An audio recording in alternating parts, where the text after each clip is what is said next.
There comes a moment in every life when the noise fades, the excuses fall silent, and the truth hits you straight in the chest, and that truth is simple, uncomfortable, and liberating all at once. Nobody is coming to save you.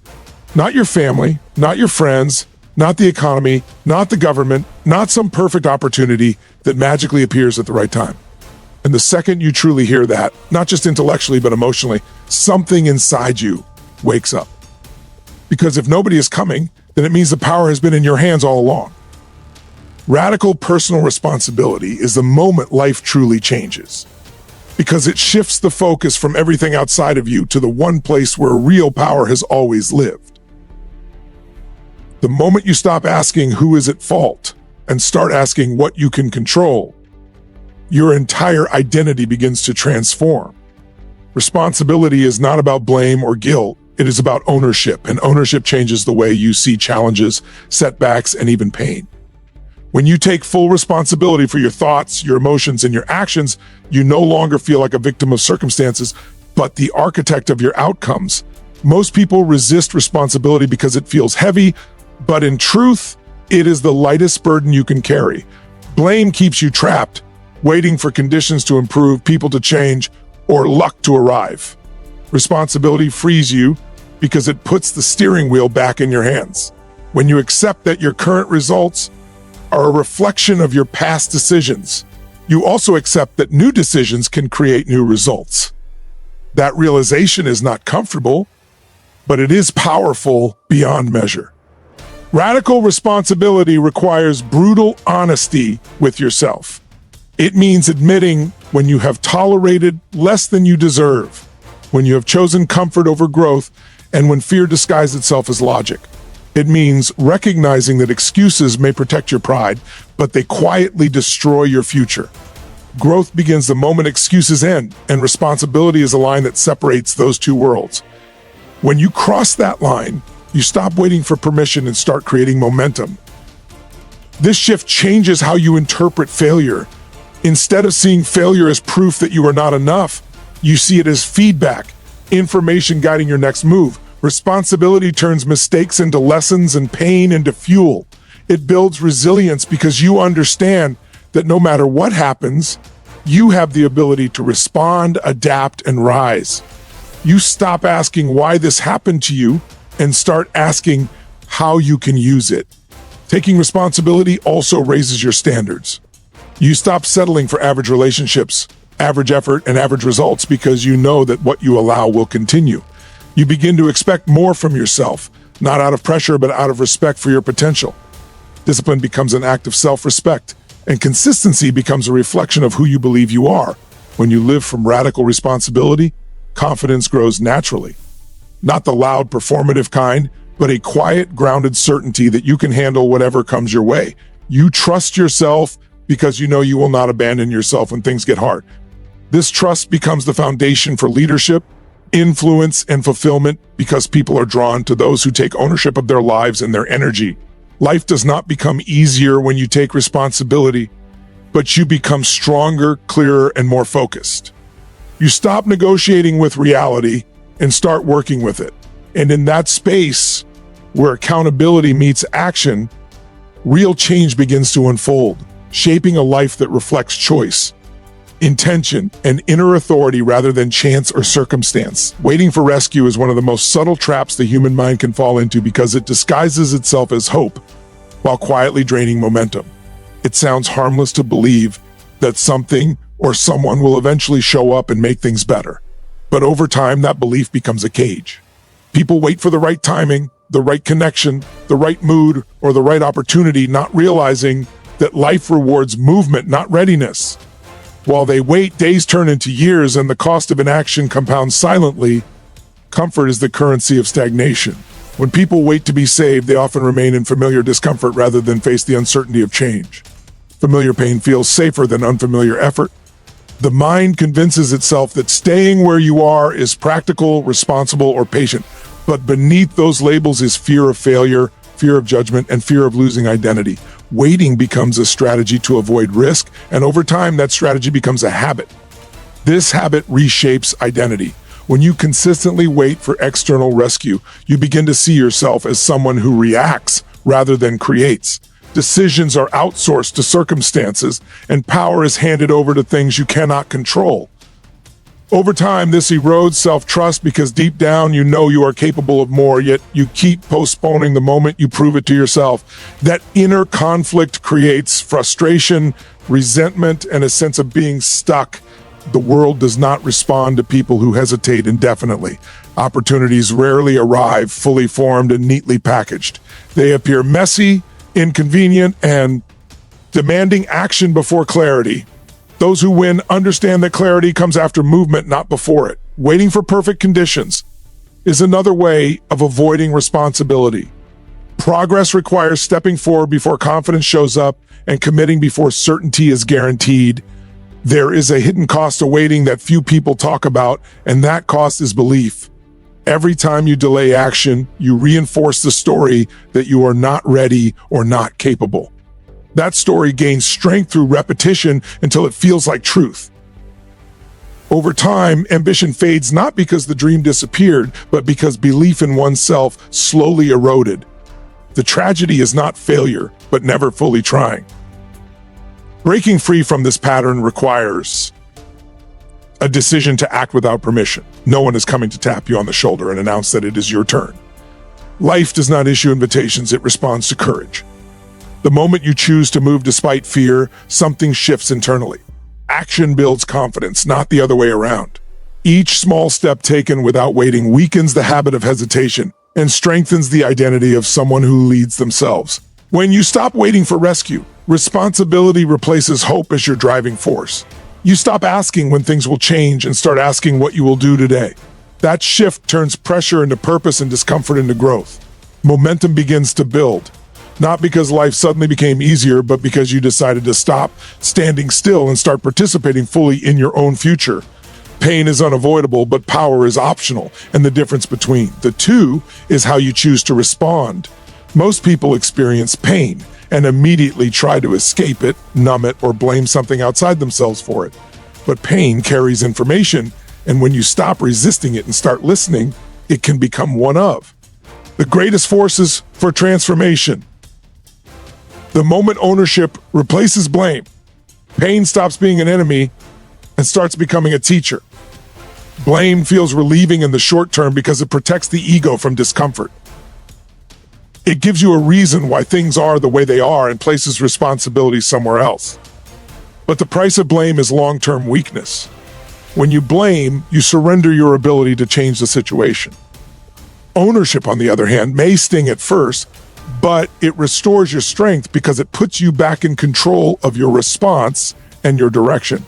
When you own your pain, you stop asking why this happened to you and start asking what this experience is shaping you into. That question changes everything. Pain then becomes a forge rather than a prison. It sharpens awareness, clarifies priorities, and reveals what truly matters. It exposes patterns that no longer serve you and forces you to confront truths you may have avoided when life felt comfortable. Ownership also changes how deeply pain defines you. Instead of wearing it as an identity, you use it as fuel. Loss becomes a lesson in appreciation. Failure becomes a lesson in strategy. Rejection becomes a lesson in self-worth and alignment. The experience still hurts, but it no longer owns you. You own it, and that distinction determines whether pain breaks you or builds you. There is strength that only pain can unlock. Comfort rarely demands growth, but pain demands adaptation. It forces you to expand your capacity, your patience, and your resilience. When you take responsibility for how you respond to pain, you stop seeing yourself as fragile. You discover that you can endure, adjust, and rise stronger than before. That realization builds an unshakable confidence rooted in experience rather than optimism. Pain handled with ownership also deepens empathy and leadership. When you face or struggles, honestly, you gain the ability to understand others without judgment. You stop minimizing your own challenges and stop dismissing theirs. Leadership is not about avoiding hardship, but about navigating it with clarity and courage. Those who turn pain into power naturally become examples of what is possible. The transformation happens not in the pain itself, but in the moment you decide not to waste it. Every painful experience carries potential energy. Ownership is the switch that releases it. When you stop feeding the story of unfairness and start feeding the discipline of response, pain stops controlling your life. It becomes raw material for growth, strength, and purpose, shaping a version of you that is more aware, more grounded, and more capable of creating meaning from even the hardest moments. Life is not shaped by what happens to you, but by the decisions you make about what happens to you. Circumstances are the raw material, but decisions are the sculptor. Two people can face the same challenge, the same loss, the same opportunity, and end up with completely different lives because they chose differently in the moments that mattered. Destiny is not a matter of chance. It is a matter of choice repeated consistently over time. Most people overestimate the power of circumstances and underestimate the power of decision. They tell themselves that once conditions improve, once confidence arrives, or once fear disappears, then they will act. But circumstances are always changing, and fear rarely disappears before action. Those who move forward understand that decisions create momentum, and momentum reshapes circumstances. Waiting for the environment to change before you decide is a guaranteed way to stay exactly where you are. Every decision, no matter how small, reinforces an identity. When you choose discipline over comfort, you are not just completing a task, you are becoming someone who honors commitments. When you choose courage over avoidance, you are not just facing a fear, you are building self-trust. These micro decisions accumulate, shaping character and direction. Over time, the person you become is the sum of what you consistently decide to do. Decisions also define how you interpret your experiences. A setback can be labeled as proof that you should quit, or as feedback that helps you adjust. A challenge can be seen as an obstacle or as a test of capability. The event itself does not decide the outcome.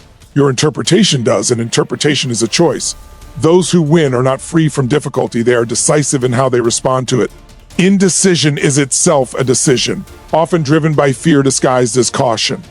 By not choosing, you allow circumstances to choose for you. Opportunities pass, standards erode, and confidence weakens. Decisiveness does not mean certainty. It means commitment in the absence of certainty.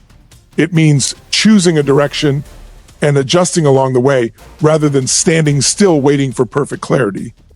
When you realize that your life is shaped by decisions, you reclaim authority over your future. You stop seeing yourself as someone at the mercy of external forces and start seeing yourself as a creator. This perspective demands accountability, but it also unlocks freedom.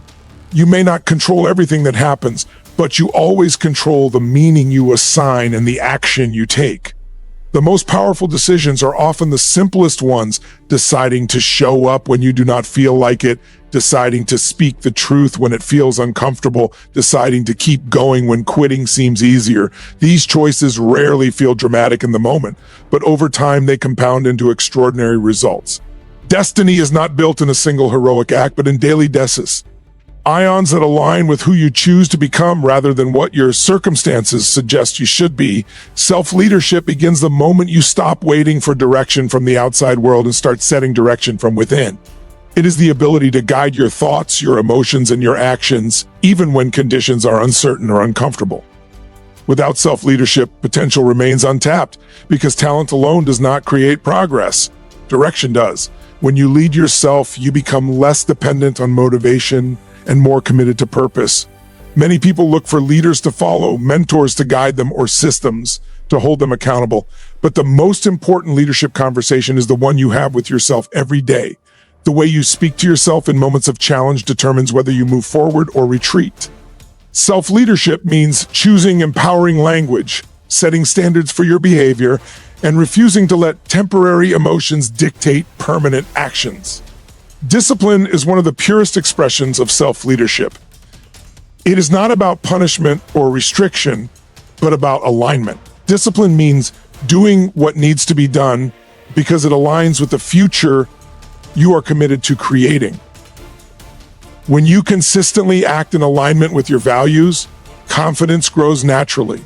You trust yourself because your actions match your intentions, and that trust becomes the foundation of personal freedom.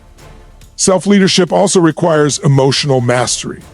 Emotions are powerful signals, but they are not commands. Those who lack self-leadership allow moods to dictate effort and circumstances to dictate attitude. Those who lead themselves learn how to pause, reframe, and choose responses deliberately. This ability creates stability in chaos and clarity under pressure. It allows you to stay focused on long-term outcomes instead of pain, consumed by short-term discomfort. Freedom is often misunderstood as the absence of responsibility, but true freedom comes from taking full responsibility for your inner state and your direction. When you lead yourself, you are no longer controlled by external validation or approval. You make decisions based on values rather than reactions. This independence is empowering because it frees you from the need to please everyone and allows you to build a life that reflects who you truly are. Growth accelerates when self-leadership becomes a habit rather than a concept. You stop relying on willpower alone and start designing environments, routines, and standards that support your progress. You make success easier and failure less tempting. Over time, these systems compound, creating momentum that feels almost effortless compared to the struggle of inconsistency. Fulfillment emerges when you know you are living in alignment with your highest standards.